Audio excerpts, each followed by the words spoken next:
Leisa Bennett could not help but imagine the worst when her granddaughter, Aurora Kyle, went missing from their family home in rural Queensland.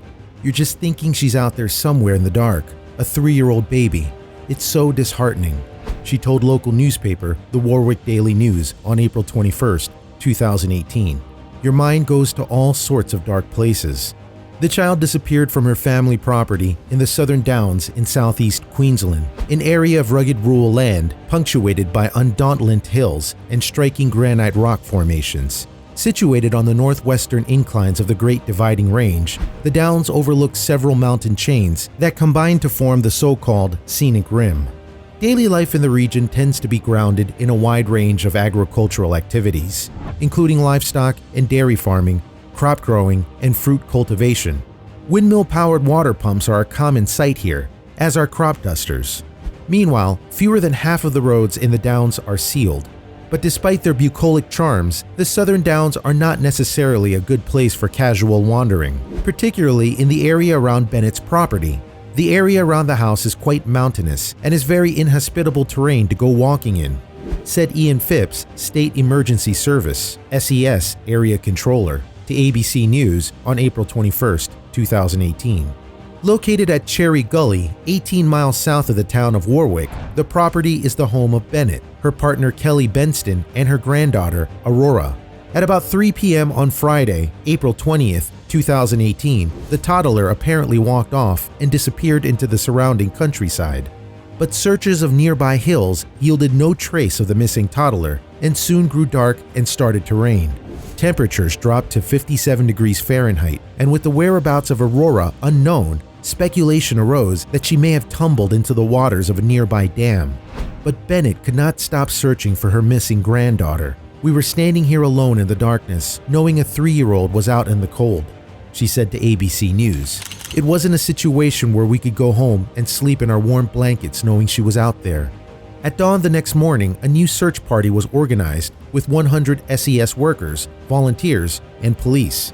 The search was actually quite hard, where the volunteers and the police were amongst the very steep slopes full of lantana and other vegetation, said Phipps to ABC News.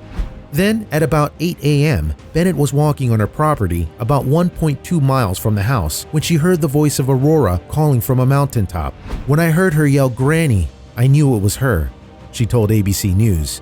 So she shot up the mountain, and when she got to the top, she was met by their family dog, Max, who then led Bennett straight to the missing girl. I think Aurora was a bit overwhelmed by the tears and the howling, but I explained to her how happy those tears were, Bennett told ABC News. It could have gone any of 100 ways, but she's here, she's alive, she's well, and it's a great outcome for our family. She was found off Old Stanthorpe Road, wrote Benston on Facebook, describing Aurora's rescue. She went down a small valley and went up the face of a small mountain and camped there for the night. She's okay, wasn't even scared. It was a great relief, Aurora's uncle, Jake Miller, told local newspaper, the Carrier Mail. Thankfully, that old dog stayed the whole night with her. He didn't leave her side. Indeed, aside from a few scratches, Aurora was in good condition, and the family had old Max to thank for that. In fact, Max is an Australian breed of dog known as a blue heeler. Historically bred for cattle herding, which the dogs accomplish by biting at the heels of steers, blue heelers are renowned for their intelligence, energy, and trainability. But what makes Max so remarkable is that he is also 17 years old, deaf, and partially blind. Indeed, Inspector Craig Berry of Queensland Police appeared to be slightly surprised by the incident. The child had been out in the elements all night with only the companion of an elderly, blind, half-deaf dog, he told ABC News. So it was a positive outcome. And Phipps expressed similar sentiments. With the weather last night, it's quite lucky she is well, because it was cold and rainy, he told the ABC radio. She's a very hardy young lass to survive that without any ill effects, and everyone, all the volunteers, are extremely happy. However, Max is by no means the first dog to have protected a vulnerable child from the elements. In May 2014, 3-year-old Carson Ernest wandered away from his rural home in North Dakota, sparking a massive search operation involving 200 volunteers, canine teams, and a search plane. He was eventually found nestled with his dog Cooper about a mile from his house in the cold and pouring rain.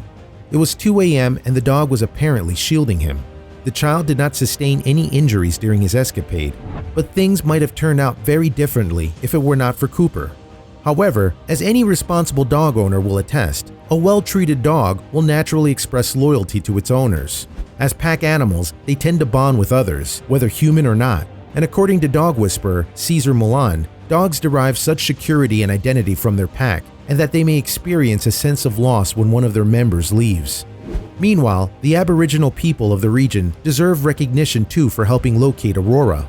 "I would really like to thank the traditional owners," Bennett told the Courier Mail. "The skills and the knowledge of the Aboriginal trackers who came out and helped us look for Aurora was incredible. That's what helped us find her." Finally, Max himself has earned a special reward from the Queensland Police Department. "Such a good boy, Max," wrote the department on Twitter. "He stayed with his 3-year-old human who was lost near Warwick last night while we frantically searched for her. For keeping her safe, you're now an honorary police dog."